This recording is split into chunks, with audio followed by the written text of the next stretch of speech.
नमस्कार। जय श्री कृष्ण। श्री बिहारी जी की बैठक में आपका स्वागत है। मैं हूं शैलेंद्र कुमार भारद्वाज। किसी व्यक्ति की मैं 2 लाइन आज सुन रहा था। ऑटो रिक्शा चलाने वाले थे। वो कह रहे थे कि ईश्वर ने अगर किसी को रहने के लिए मकान, खाने के लिए भोजन और पहनने को कपड़े दे दिए हैं तो उस व्यक्ति को भगवान का बहुत बहुत धन्यवाद देना चाहिए।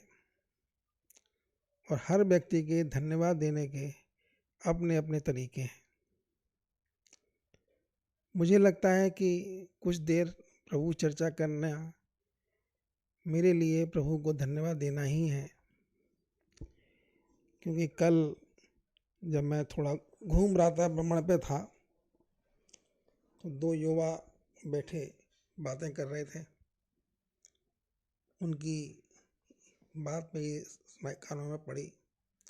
एक युवा कह रहा था कि मैं बहुत ज़्यादा स्पिरिचुअल हूँ, मुझे भगवान पर बहुत भरोसा है। मेरा मन हुआ कि मैं रुक जाऊँ, थोड़ा उस बच्चे के कंधे थपथपा दूँ। अनजान जगह थी, अनजान लोग थे। मैं आगे बढ़ गया, चला गया, निकल गया। लेकिन मेरे मन में ये बात अवश्य रही कि स्पिरिचुअलिटी का क्या मतलब है, ये हमें कहाँ ले जाने वाली है। वो युवा जो बोल रहा था कि मैं बहुत स्पिरिचुअल हूँ, हाईली स्पिरिचुअल हूँ, अपने दोस्त से कह रहा था, ये बात मेरे कानों में बहुत दिनों तक रहेगी। आज की युवा पीढ़ी के अंदर स्पिरिचुअलिटी की जो बात आ रही है, उसके बहुत से निहितार्थ हैं, बहुत से गहन अर्थ हैं। अभी मैं दुबई में हूँ। दुबई की शान शौकत, चकाचौंध करने वाली इमारतें, पैसे का जो खेल है वो दिखाई देता है। एक आम भारतीय के लिए ये डेफिनेटली बहुत ही आकर्षक का केंद्र है।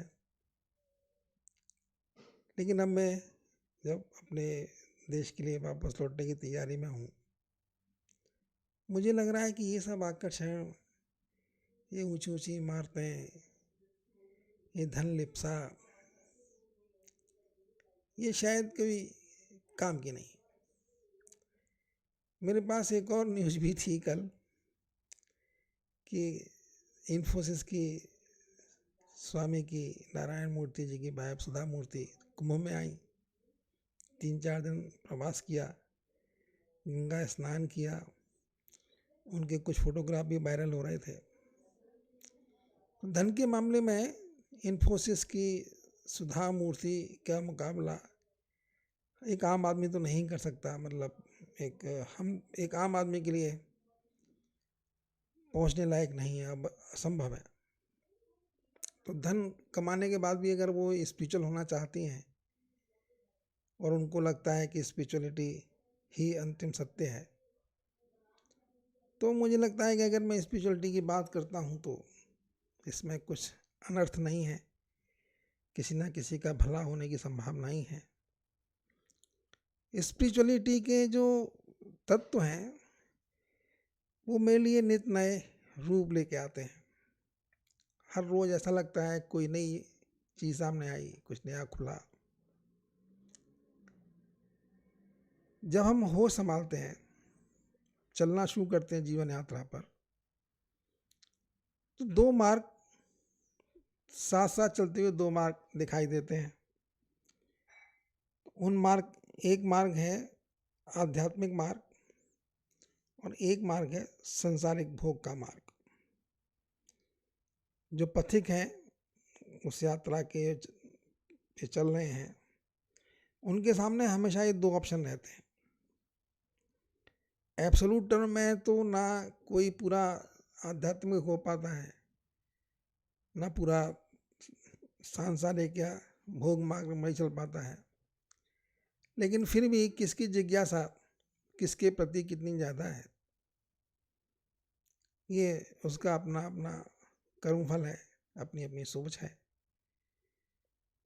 लेकिन कुछ वस्तुएं, कुछ तत्व हैं जो मुझे दोनों में डिफ्रेंशिएट करते हैं। भोग मार्ग के पथिक को नए आकर्षण मिलते हैं, ऊर्जा मिलती है, और उसकी ऊर्जा कुछ समय के बाद क्षय हो जाती है। मैं कितनी भी पूर्वी सुखद अवस्था में हूँ, कुछ देर बाद मुझे ऊबन शुरू हो जाएगी, क्योंकि भोग मार्ग के जो सुख होते हैं वो सभी अस्थायी हैं, बहुत दिन साथ चलने वाले नहीं होते, बहुत समय साथ चलने वाले नहीं होते। कोई भी सुख ले लीजिए, भोग मार्ग का कोई भी सुख ले लीजिए, अस्थायी है, कुछ पल के लिए है, और वो सुख, वो इच्छा पूरी होने के बाद एक नई इच्छा जागृत हो जाती है और हम चलते रहते हैं। आध्यात्मिक मार्ग के पथिक के साथ एक खूबसूरती यह है कि वो जो कुछ भी सुख भोगता है, जो कुछ उसे प्राप्त होता है, वो उसके पास हमेशा रहता है। छोटी छोटी यादें, छोटी छोटी शिक्षा, छोटी छोटी मनोवृत्ति उसके अनकॉन्शियस माइंड में घर कर जाती हैं, और समय पड़ने पर वो उसे फिर आनंदित करती हैं। तो आध्यात्मिक मार्ग के पथिक की जो उपलब्धियां हैं, वो जो पाता है, वो हमेशा साथ रहने वाली होती हैं, कभी साथ छोड़ती नहीं हैं, और हमेशा सुख प्रदान करने वाली होती हैं। सच्चित आनंद की जो परिभाषा है, या सच्चित आनंद का जो शब्द है, ये उन्हीं लोगों से निकला है जो आध्यात्मिक मार्ग के पथिक हैं, और उन्होंने काफ़ी ऊंचाइयों को पहुँचे हैं, ऊंचाइयों तक पहुँचे हैं। ऐसे ही एक और अनुभूति है जो मुझे समझ में आती है कभी कभी, कि क्या हम समय को देख पाते हैं? अगर हम समय को देख पाए तो हमें क्या मिलने वाला है?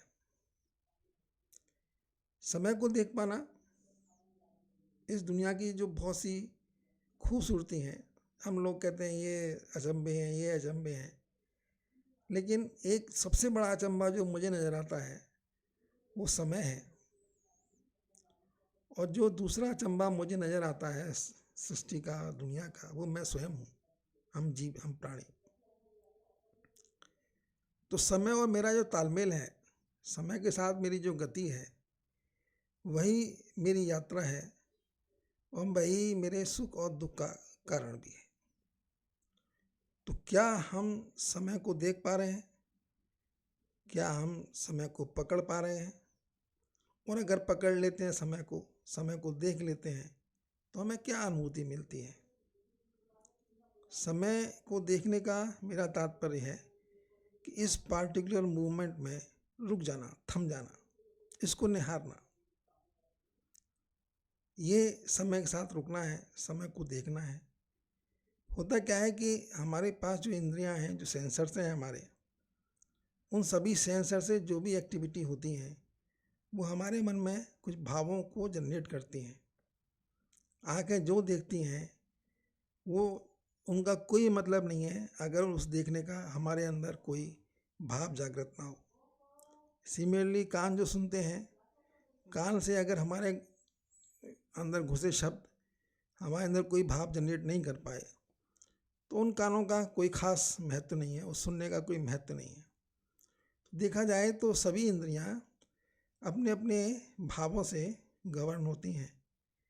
इंद्रियां जो भी हमें इन्फॉर्मेशन प्रोवाइड करती हैं, वो हमारे अंदर भाव जनरेट करते हैं, और ये भाव हमको नचाते रहते हैं, इधर उधर, आगे पीछे, ऊपर नीचे, दाएं बाएं, सब नाचते रहते हैं सुबह से लेकर शाम तक हम लोग। तो समय को देख पाने का मतलब ये है कि जब इंद्रियों के द्वारा पहुंचाई गई सूचनाएं हमारे मन को उद्वेलित ना कर पाएं, हम एकदम शांत रहें और हम सिर्फ अभी में स्थिर हो जाएं, उनसे प्रभावित ना हो, तब हमें क्या प्राप्त होता है। मेरा अनुभव है कि अगर एक पल के लिए भी कभी हम लोग कोई भी प्राणी एकदम समय में स्थिर हो जाता है तो उसके पास असीमित ऊर्जा, एक आनंददायी ऊर्जा उसको प्राप्त होनी शुरू हो जाती है कि उस समय वो डायरेक्ट ब्रह्म से कनेक्ट हो जाता है। ब्रह्म मीन्स सदा सत्य, जो सदा सच है वो उसके सामीप्य में पहुंच जाता है और उसके वो अनंत ऊर्जा का स्वामी है और ऐसे में उसको एक बहुत सी अनंत ऊर्जा उसको प्राप्त हो जाती है। तो मेरा यही कहना है कि जो भी आध्यात्मिक यात्रा के पथिक हैं उनकी जो सबसे बड़ी उपलब्धि है या एक प्रमुख उपलब्धि है वो है समय को देखना, समय को निहारना और समय में स्थिर हो जाना। और उस ऊर्जा को प्राप्त करने के बाद एक अन्य अजीब आनंद का अनुभव करना, ऊर्जा में आनंद का अनुभव करना। जब तन प्रसन्न है, मन प्रसन्न है, आनंद ही आनंद है। ये सिर्फ ऊर्जा की वजह से होता है और ये ऊर्जा हमको तभी प्राप्त होती है जब हम समस्त भावों से निकलते हुए, बचते हुए अपने आप को स्थिर कर लेते हैं। ना दुख है, ना सुख है, सिर्फ हम ब्रह्म जो सत्य है, सनातन है, उसके समीप बैठे हैं। ये खूबसूरत अनुभूतियाँ हैं, खूबसूरत चीज़ें हैं और आध्यात्मिक मार्ग के पथिक को ही प्राप्त होती हैं। सांसारिक मार्ग पर चलने वाला कोई प्राणी, कोई भोगी इस अवस्था को कभी प्राप्त नहीं कर सकता, जीवन पर्यंत प्राप्त नहीं कर सकता। मेरे समक्ष ऐसे बहुत से उदाहरण हैं, बहुत से लोगों की